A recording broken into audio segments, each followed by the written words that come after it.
Nicholas, my God, for a first-time event for you, you've got it. You've got that look, and you're going to be that director and that writer that people are going to watch. My God. That's very sweet of you. Thank you. What was that journey like for you to take it, first of all, to plant it on a page and then take the idea out to say, I'm making a movie, and this is going to be that movie? Whether it's, absolute stupidity, naivete, ignorance, luck, skill, whatever you want to call it. I just, this is what I want to do. I wrote the film that I wanted to make, and I made a film I wanted to watch. And, that's where we are. So it was, I had to do it. So I didn't have a choice. Who was that 13-year-old kid that you were doing? I realize it was you, but what was the thing that he was looking for in movies that you felt like, okay, this is the movie for him? I talk about that a lot as the beginning of this whole thing. My fascination with film and everything was in my friend's basement in Pennsylvania. Literally, we went to the rental store, and it's like, the kid was probably 16 years old, and he like slid the cassette over. It's like, you boys need to watch this. And it's Reservoir Dogs. And, it's like, it's rated R, though. I don't know if we should. And I remember watching that VHS and just jaw on the floor.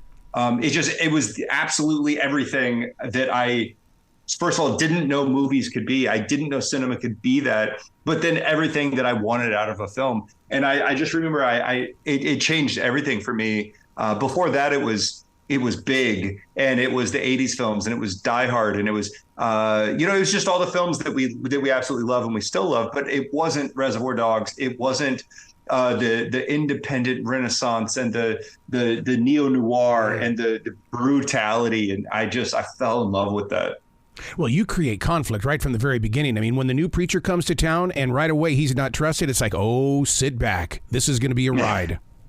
Yeah, it's, I say that I didn't, it's not a unfamiliar story. I didn't want to tell a new story no one's seen before. It's a heist gone wrong film. That is a very, very standard, familiar trope. But I wanted to use that as a background to tell a more personal, intense story between the characters and between their struggle with good, right and wrong, good and evil, and how that translates through their actions throughout the film. The movie we're talking about is Mobland, which is now available digitally as well as movies on demand. The thing about this, the storyline here, is the fact that it feels like it's real America. I realize that you're in Alabama. I grew up in Montana, and drugs up there are a part of the agriculture. And I'm here in the Carolinas now, and I really felt like that you came here to my town to talk about something that's going on. Yeah, it's, I think... I love uniquely American stories, and I especially love uniquely American settings, landscapes, locations. So especially the Rust Belt, and then the South it just feels so incredibly uniquely American. And then when you throw into that some fairly uniquely American epidemics, whether it's opioids or the economy and jobs leaving these small towns. Mm-hmm. It makes for a really interesting setting landscape to tell this type of story. I'm glad I did research on you before I watched the movie in the way that I understand the cars in the movie, because they're a major part of this storyline as well. But when you hear your story about, when you went to Alabama to, for the races and things like that, it's like, okay, now I get it. Now, oh, this is so cool. Yeah, I'm a car guy. I love cars. And then I also love the South. Both parents born and raised in Mississippi. The South is very familiar to me. I understand the people. I understand the typical Brits throughout the South anyway. So I knew I wanted to use that also as more of a backdrop. But I spend a lot of time and effort to get the cars right in the film. Mm-hmm. And I think any car guy, whether you're GM or Mopar, who whatever you're into, I think you're going to watch this and you're going to be like, oh yeah, they did right. It's not the brand new 68, 69 Camaro. It's it's the Duster. It's the right car. So I had a lot of fun obsessing over the cars. Sheriffs are usually given either a good rap or a bad rap. Travolta puts himself inside this movie in a way where you go, I love him, I've got to have more of him, but do I trust him? And so you find yourself attracted to that character. Yeah, and I think you could probably say that about all the characters, and Yeah. that's, what I set out to do is that, they're the blurring the line between the antagonist and protagonist is really the whole point of the film. Whether you do good for bad reasons or do bad for good reasons, does it matter? And does that affect truly who you are as a human and as a human, and how you treat other people? So, every character struggles with that, whether you're the sheriff, whether you're, Stephen Dorff's character coming from the mob, whether you're Shiloh, a small town father, they're all kind of battling, making these decisions that define or that should define if they're good or bad. But, they're not really sure which one it is. Yeah, I mean, the way that you really, depict survival inside this, I mean, and the struggle itself, I mean, you either survive or you break the law. That in itself is just so intense. And I think it's part of the candy, basically, that kept me so attracted to that screen. Yeah, I wanted to make sure that all of the violence, all of the, the decisions made, I wanted the audience to have a sense of empathy with that. I wanted nothing to be so far gone that the average person couldn't see themselves maybe making the same decision in that situation. But at the same time, really pushing those limits to where it was very, very uncomfortable to watch. But still think like, damn, I might do that same thing in that situation. How did you write out the scene where Rob is they're trying to convince Rob to rob the Oxy plant? Because, I mean, that in itself, I mean, I as a writer myself, those are the scenes that I have to come back to several times to see if I'm getting the emotion right. No, I didn't know who was going to play Trey at the time. Okay. So it was I had an idea of who these characters were, obviously, because, I wrote it, but, it just kind of flowed. As a writer, you understand that every single character is also you 100%. Yep. And so putting myself in those situations and really coming from, a place of empathy that I think every writer has to do, that's how I did it. It was really just how would I if I were Trey and I were in this situation in this town with my family, how would I talk someone into doing this while truly believing it's the righteous thing to do? I think one of the greatest things that happened that wasn't filmed was John Travolta sitting down with you saying, "Why do you want to make this movie?" See, that to me is a connection.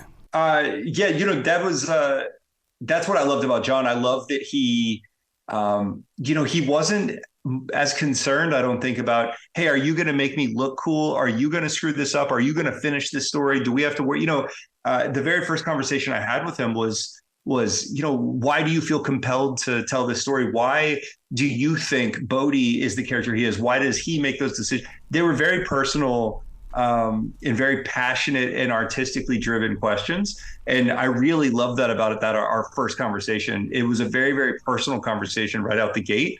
And I think that as a movie star, if he's to the point where he's going to have a conversation with a first-time director on a small budget independent film, he's already committed to some degree. And so he's beyond saying maybe yes or no. And it's like, hey, let's really get to the heart of this so we can work together. So did you have to play by those indie rules, get those shots as quickly as possible because time is money? Oh my God, you have no clue. I mean, that's all it was. It was principal photography was 11 days.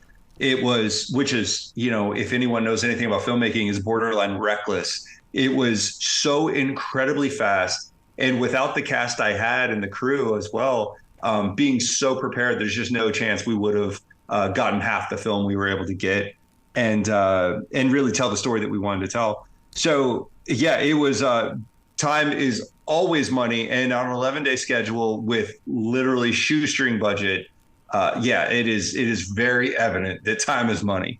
I remember when Lionsgate first appeared on the movie scene, and now look at them growing. I mean, what is it like to sit down with these guys at Lionsgate and say, hey, look, I've got a movie that I think you need to support? I was lucky enough to be shielded some degree by my producer. He's the one who had all those conversations. My producer, Corey Large, put me in a great position where it's like, hey, I'm going to take care of all the BS. I'm going to put you in a position to, give you everything you need within budget and schedule, to do your best job and deliver a product. So, I really didn't have to deal with too much of the politics, the minutia. I got to really focus on just making the film. Yeah, because a lot of people don't understand the business side of movie making. I mean, the shaking the hands, the kissing the babies. Once the film is done, you've got trade screenings. You've got to go over here and you've got to show it off here. You've got critic screenings. You've got to put it out there for people. I mean, the press I'm doing now. I mean, the entire thing is a business. I mean, make no mistake about this. People are passionate about filmmaking across the board, no matter if they're a large studio, small, but it's a business. We're here to make money. We're selling a product. We're getting ticket sales and VOD sales. That's what this is. Lionsgate, Savant, no one's going to touch this if they don't think they can make money from it. Yeah. That being said, it's always nice to have some passionate people behind you who also care about the artistic side of filmmaking. But, this is a business through and through. And I think, somebody like me coming from commercial photography, advertising, directing, I understand selling a product, and I know that that's part of it. And so playing the game, doing the press, everything that goes along with it, kissing the babies, like you said, it's all a part of it. Could you have turned this into a 6-part series and put it on Hulu or Netflix? Because the story feels like that there could be more, because there's background characters, to know more about the town, to know more about, different action scenes that were taken. Yeah, I mean, I love episodic TV. I love miniseries. I would absolutely love to do one of those at some point. I never saw this as being one of those. I always saw it as, how can I tell this story in an hour and 50 minutes?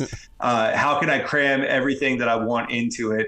And, I actually wanted there to be a pretty definitive end to it. So there's no sequels.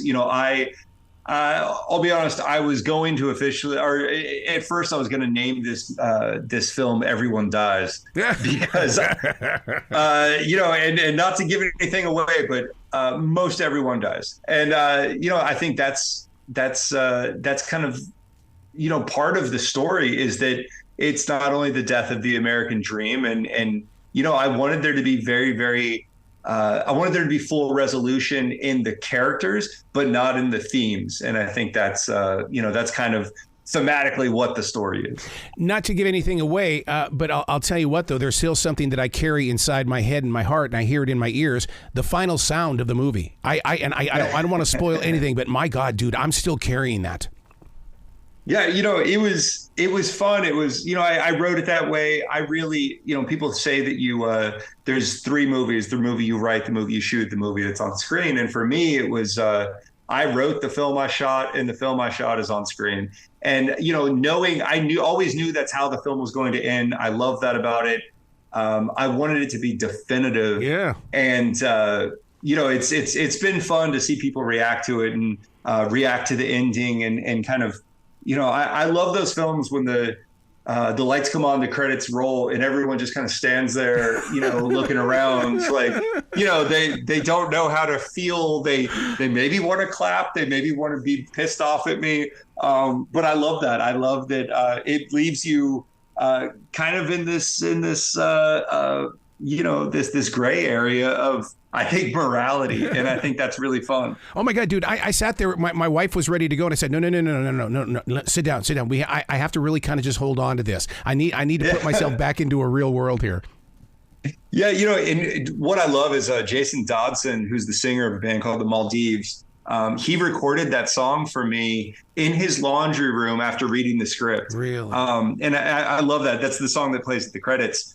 And he wrote it for the script, he wrote it for the film, and I had him do it for the end credits. So there's a lot in that song as well. And I do feel like that the song, the color of the credits, everything is, for me, it's as important as the rest of the film, at least as an ending to it, because I do think that it's a little bit of a little bit of a prologue. It's a little bit of an epilogue. It's a little bit of an ending with that song. Yeah. Speaking of the color of the background, how about that scene with Travolta with the red in the background? Dude, that's a poster right there, man. Oh God. That was, we go into this room, we scout the location, and I knew I wanted to paint that room. The same thing with the mural in the pill clinic. Mm-hmm. I knew I wanted that. And funny enough, I always saw that room as being blue. and it's, it's in the trailer, so it doesn't give anything away. It's a red room. But the more I started in pre-production, it's the color red plays a very, very specific and big role in this film. And having that red room and having the size of that room and the amount of action that takes place in this room during the robbery and after is just so incredibly unsettling. But also there's something very, very beautiful and cinematic about it. So I really love that. It's one of my favorite scenes with Travolta, just because it looks so good, and that's because of my DP. But it's also it's so brutal. Yeah, it's a harsh scene, even though it's a quiet, a little introspective for Travolta's character. It's still a very brutal scene because of that color. The song, The House of the Rising Sun, you went totally 100% original with it. My God. And it kind of sneaks up on you into the movie. So, this came from necessity. When you're doing a low budget independent film, how do we get songs? So almost every song outside of the score is a friend of mine. It's a band that I know. Wow. It's somebody giving me music, or it's me reaching out to a band that I don't know and saying, hey, I would love to use this song. So, House of the Rising Sun is public domain. It was recorded, I think, originally in the 20s. The Animals version that we know is, of course, copywritten. So you can't use their arrangement, but the song itself is not. So that's always been a song that I knew it was in public domain. I knew that I loved it. And once I started dabbling with that song and I was using the Animals version as a placeholder, a friend hooked me up with Devin McCluskey, the singer who recorded that. I sent him the clip, and within maybe 5, 6, 7 hours, he had that version back to me. Oh my God. He loved the scene that I sent him, and I listened to it and I was like, good God, like that's it. Like it's so haunting, and his voice is so great for it. It was the perfect song, I think. And it wasn't just, like I said, it came from necessity, because I needed a song I didn't have to pay for. But then calling in the flavor, that song wouldn't have been a quarter of what it is if it wasn't for Devin McCluskey's vocals. Wow. Nicholas, you got to come back to this show anytime in the future. The door is always going to be open for you. And thank you so much for having me. That was a blast. Really appreciate the time. Man, I'll tell you what, I'm truly going to be following you, because, you've got movie making down, and it's just going to be fun to watch you grow. I really appreciate that, man. I can't wait to do another one and be back on the show. Absolutely. Be brilliant today, sir. All right, buddy. Take care.